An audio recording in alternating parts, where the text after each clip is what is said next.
Hello, I'm Emily Barker. Welcome to a CFMEU News Update.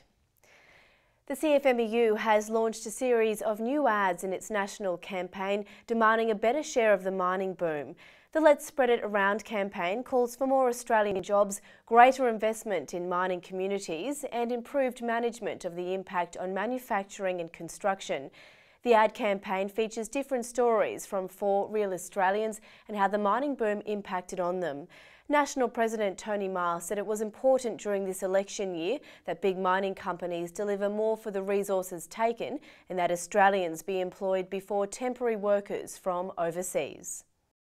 Striking workers at the Mount Owen mine in the Hunter Valley have been victorious in securing a satisfactory enterprise agreement with employer Thiess. Miners at the Xstrata-owned open-cut mine took 6 weeks of industrial action, including about 60 hours of stoppages, to protect their annual training days and resist management's planned earlier start times. Mount Owen Lodge Secretary Brad Bates said workers overwhelmingly rejected management's earlier proposals, which had been subject to negotiations since November 2011. Mr Bates said he was rapt that miners had fought and won to ensure their training days.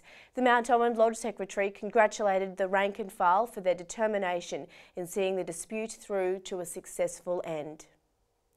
The union has slammed BHP's request to import parts for its $2 billion Hay Point coal terminal expansion.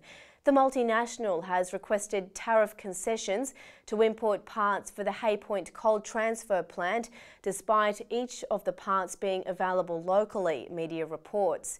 Queensland District President Stephen Smyth said BHP's request was exactly the type of damaging behaviour the Let's Spread It Around campaign is fighting against.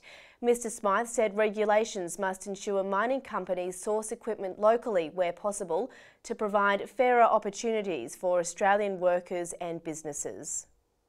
A union challenge on unfair redundancy payouts at Rio Tinto's Blair Athol mine is expected to have wide industry repercussions if successful.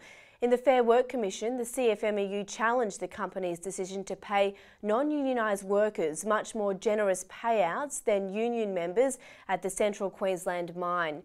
Queensland Vice President Glenn Powers said if successful, the union's claim was likely to make other companies think twice before discriminating against union members during redundancy. The case is due in federal court in March. Well, for more information on these stories plus all the latest union news, please go to the website.